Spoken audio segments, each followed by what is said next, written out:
Hello mga ka-wisdom! Welcome to Wisdom is Power channel. Kung bago pa lang sa channel na ito, huwag kalimutang mag-subscribe, i-like, mag-comment at i-share ang video ito. Click mo na rin ang notification bell to receive more wisdom videos na katulad nito. Salamat! Today we're going to discuss the part 3 of symmetrical components na na-discuss natin. So part 3 na tayo. So again, let's review the Fortescue's theorem. Sabi niya, any unbalanced system of three-phase currents or voltages can be represented by three separate sets of balanced vectors, namely positive, negative, and zero sequence components. So alam natin, when we say unbalanced, magkaiba ang magnitude, magkaiba rin ang kanyang phase angle. So pwede daw natin siyang i-represent using three separate sets of balance vectors. So balance, no? Ang tawag sa atin nung isa ay positive sequence component, the other one is negative sequence components, and the third one is the zero sequence components.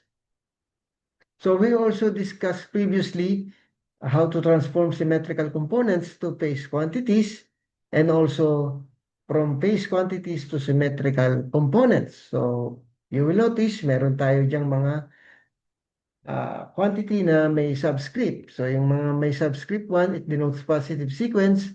Yung mga subscript 2 denotes negative sequence. At yung mga may subscript 0, it denotes zero sequence components. Katulad nung V sub 1. So lahat ng may subscript na 1, whether it is voltage or current, lahat yan ay positive sequence. So ibig sabihin yung nasa first column, that is the positive sequence components. Yung mga nasa second column, lahat ito ay negative sequence components at sa lahat ng may subscript na 0 at nasa third column, it denotes zero sequence components. So again, yung ating A may value na 1 angle 120 degrees at yung A squared natin may value na 1 angle 240 degrees. So let's have practice problem number 1. Given the symmetrical components of a three-phase system, I sub 1, 5 angle 30 degrees, I sub 2 is equal to 3 angle negative 45 degrees, and I sub 0 is 2 angle 0 degrees. So we are asked to solve for the phase quantities. So ang given natin, yung I sub 1 natin, that is the positive sequence component. Yung I sub 2, that is the negative sequence component. And the I sub 0, that is the zero sequence component. So we are asked to solve again the phase quantities I sub A, I sub B, and I sub B, C. So solving for the I sub A, so using our equation, I sub 1 plus I sub 2 plus I sub 0 or the sum of the symmetrical components na given.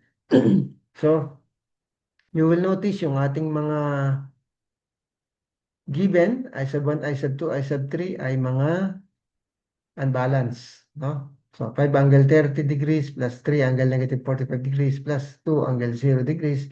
And this will give us the phase A current na 8.46 angle 2.57 degrees. And solving for the phase B current, that will be, substitute lang natin using our equation. So, multiplier natin sa first column, A squared I sub 1. So, A squared has a value of 1 angle 240 degrees. Yung A natin may value na 1 angle 120 degrees. So, this will give us I sub B value of 3.48 angle negative 37.13 degrees ampere. For I sub C, again, so isa-substitute lang uli natin yung mga ating mga values. And this will give us 5.5 angle 61.75 degrees ampere. So these are the answer for the summary. So if we want to verify yung mga ano natin, so alam mo, I sub A, so ang gagawin lang natin, i-add lang natin yung I sub 1 plus I sub 2 plus I sub 0. So dapat ang makukuha mong sagot is 8.46 angle 2.57 degrees. Yun namang I sub B, if we want to verify, so tama, yung A squared natin, multiply natin ng 5 angle 30 degrees. Okay? So, So, given, practice problem number 2, ang given naman natin dito, again, I sub 1, I sub 2, and I sub 0. So, we are asked to solve the phase quantities. So, I sub 1, yung 5 angle negative 10 natin, ay tinatawag nating positive sequence component. Yung I sub 2, which is 1.9 angle 92 degrees. Yan yung ating negative sequence component. At yung I sub 0 natin, yung tinatawag nating zero sequence component. Again, we are asked to solve the phase quantities. So, using our equation, so I sub A is equals to I sub 1 plus I sub 2 plus I sub 0. Then, isa-substitute lang natin yung ating mga values.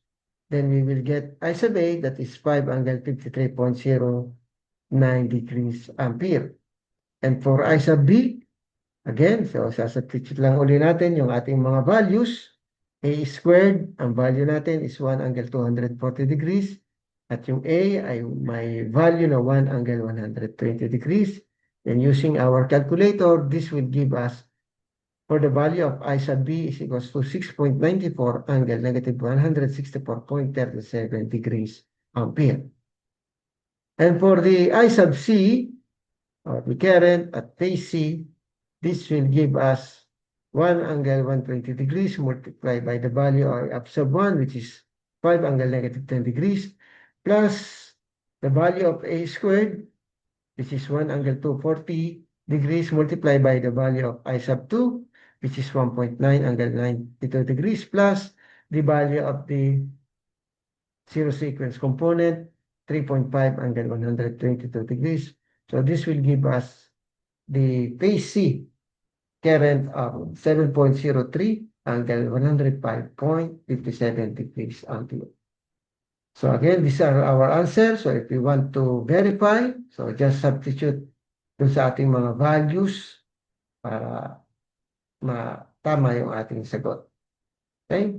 So again, so kung bago ka pa lang sa channel na ito, huwag kalimutang mag-subscribe, i-like, mag-comment, i-share ang video ito. I-click mo na rin ang notification bell para makatanggap ka sa mga susunod na videos na katulad ito.